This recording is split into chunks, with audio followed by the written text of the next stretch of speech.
Yo, suite à la dernière vidéo sur le déménagement, nous voilà arrivés à Vilnius. Enfin, confinés à Vilnius. Voilà la vidéo sur notre quarantaine. Et c'est parti pour 10 minutes de plan tourné dans 20 mètres carrés. On va planter le décor. La veille du départ, malgré le fait qu'on soit positif au Covid, on choisit sur Airbnb un logement. Il n'y avait pas beaucoup de choix, mais on a trouvé un bien placé dans la vieille ville de Vilnius. Get a text message to your phone right now. Yeah, I got it. Okay, so you will see your registration number also. Yes. 84. Depuis qu'on est arrivé, comme on est en quarantaine, on peut pas aller faire de courses, donc on est obligé de commander tout ce qu'on veut à manger. Et en plus là on est dimanche, donc les grands magasins sont fermés. On est obligé de se commander le matin le petit déjeuner, le midi le repas. Et là, Marie est allée chercher le petit déjeuner. Oui?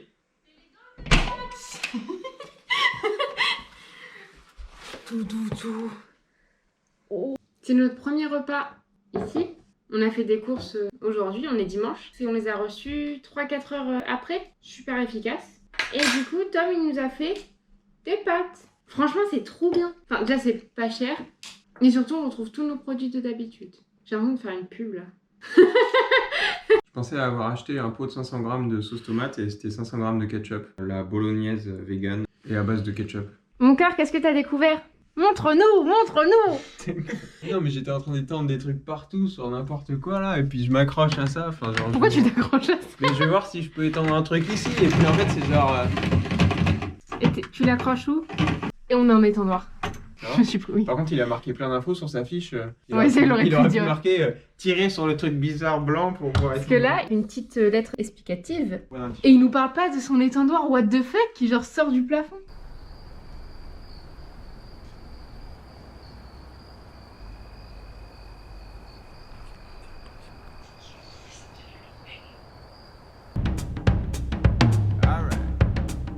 Bon, on est dimanche, il est 7h et on s'est levé à 5h50 pour aller se faire tester pour qu'on puisse peut-être potentiellement dans 2 jours finir la quarantaine. Là, ça fait 8 jours qu'on est dans ce 20 mètres carrés avec les chats.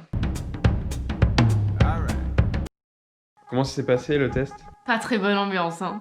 On descend prendre le Bolt, il y a du coup Uber ici. Le mec, juste il s'arrête dans la rue, on se doute que c'est lui. Il est 6h, il y a personne d'autre dans la rue. Mais juste, il descend pas sa fenêtre. Bon, ok, tu vois, il y a le virus. Il nous regarde pas, il nous adresse pas la parole. Donc on rentre dans la voiture en mode j'imagine que c'est lui quoi. On lui dit bonjour, il nous répond pas. Un quart d'heure de route, pas un mot. Il parle pas du tout. Donc on arrive au parking. On lui dit oui, voilà, on lui dit que c'est pour faire le test, machin, parce qu'il était là genre qu'est-ce que vous faites. Donc il a l'air de comprendre, on y va. Et là on voit donc des petits chapiteaux, ces installations qui sont temporaires là. On arrive, on croise un mec avec une pancarte, on voit pas très bien ce qu'il y a. Il nous regarde, donc Tom descend la fenêtre en disant on va se faire tester, on a des trucs dans le nez, enfin normal quoi. Et le mec commence à genre un peu s'activer, à parler dans sa langue qu'on ne comprend pas, donc Tom est là genre c'est mon passeport, carte vitale, qu'est-ce que vous voulez quoi. Et le mec juste nous parle de plus en plus fort dans sa langue, le lituanien. On est là, on ne comprend pas. Et il voulait sûrement dire...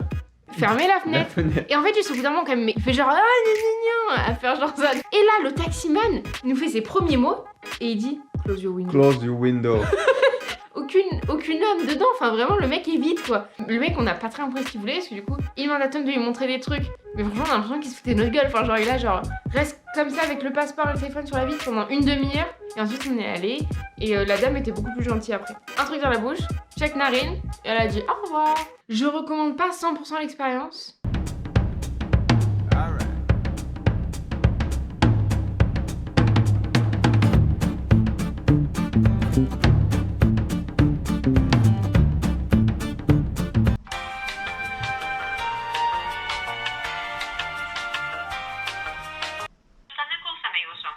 Hello.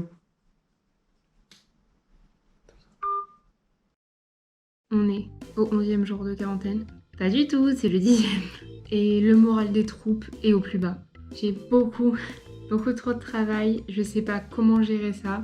C'est pas le fait d'avoir du travail qui m'embête, c'est le fait que tout est super mal organisé. L'emploi du temps il fait que changer. Mais genre pour donner un exemple. Hier on avait cours jusqu'à 19h30. Et déjà on finit genre un petit peu plus tard, on va dire on finit vers 20h. Et là, le prof, il nous dit « Et maintenant, vous allez avoir un examen. » Sauf que c'était pas prévu, qu'on n'a pas envie en fait. Bref, on a fait que changer l'emploi du temps. Et là, cette semaine, je dois faire vendredi, j'ai un petit procès à faire, c'est genre une simulation de procès à faire en groupe. On est mardi. Je sais même pas ce que c'est le sujet, wesh. Enfin, on a un essai à faire. C'est pas du tout genre une dissert comme j'ai l'habitude de faire, mais en gros, c'est entre 2500 mots et 4000 mots. Ça veut dire que j'ai pas mal de trucs à faire. Cet essai, il faut que je le rende pour dans un peu plus d'une semaine, mais dans genre 4 jours, il faut que je fasse la présentation orale. Et j'ai un examen. C'est un peu compliqué là parce que l'appart, bon, il est petit, on n'a pas de lumière. Là, toutes les lumières sont allumées dans l'appart et en fait, c'est comme ça tout le temps parce qu'il n'y a aucune luminosité. Là, il fait jour. Là, il est midi.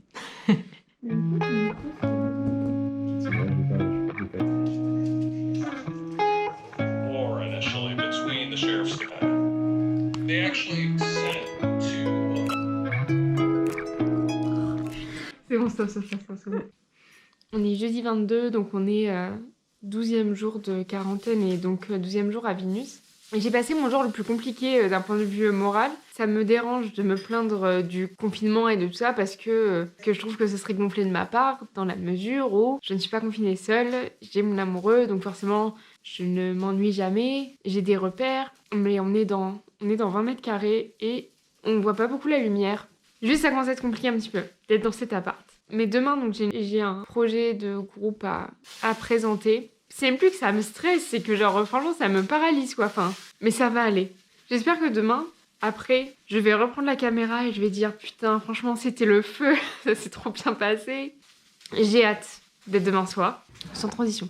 On change de Airbnb, là donc on arrête avec celui-là parce que franchement, bah voilà, il pèse un peu sur le moral quoi, il est pas foufou. Il coûte super cher parce qu'on est en plein centre, mais je suis trop bête, pourquoi est-ce que j'ai voulu être aussi bien placée alors qu'on est en confinement et qu'on peut pas sortir. Là on en aura un autre où il y a une fenêtre qui donne sur l'extérieur, une douche où on a l'air de genre rentrer dedans complètement et tout. Et il y a machine, sèche-linge et un aspirateur et franchement c'est tout ce qu'il me faut dans ma vie en ce moment. Donc voilà, on a trop hâte d'avoir notre vrai appart. Thank you, Léa. So, my name is Marie Martinez and I'm pleading for the questions 1 and 2. First, we disagree that EU restrictive measures are in line with EU law. According to us, the first problem is proportionality. According to Article 5 of the Treaty on European Union. Du coup, on repart sur un Airbnb pendant 2 semaines. Donc, on aura fait 1 mois de Airbnb. Je me lève le matin ici. Je vais là. Je reste là la journée. Et le soir, je reviens ici. Et moi, je me lève le matin ici. Je vais travailler là. J'ai hâte de rebouger en fait. Qu'on puisse se remettre à faire du sport. Et que nos projets avancent. Parce que nos projets sont en stand-by. Là, je me disais, c'est nul parce que tous les clips qu'on fait, ils ont le même fond. Parce qu'on vit dans 1 mètre carré. Aujourd'hui, tout ce que j'ai mangé, c'est un croissant parce que Tom est allé me chercher un croissant. Donc, enfin, non, franchement, la vie va être belle. C'est juste que là, la vie est dure, mais la vie est belle. If all of the kings had a queen on the throne, we will pop champagne and raise the toast. Just like a monkey, I've been dancing my whole life. C'est bon, on change d'Airbnb. On quitte celui-là. Enfin. Google Maps nous dit que ça a une demi-heure de marche là le prochain appart, mais et on va essayer de le faire à pied. Je sais qu'on est super chargé, sauf que on n'a pas vu la lumière du soleil, on n'a pas marché, on n'a pas bougé. Du coup, on dort plus. Je pense que ça peut être bien si on a un peu de bonne fatigue et qu'on le fait à pied du coup. Et franchement, nos valises, elles sont fatou, hein. Elles sont pas impressionnantes, je pense, pour des gens qui genre déménagent leur vie, mais quand même. Hop, déjà on va être là. Ça a fait beaucoup de kilos à transporter là. Ouais. Je pense qu'on a une bonne trentaine de kilos chacun. Non, mais plus du coup. Ça va être un peu dur le chemin là. Mais en vrai, je m'en fous, je suis trop content. Ouais, moi aussi. En courant, en sautillant et tout. Finalement, j'aimerais conclure sur des réflexions que m'a fait mon papa.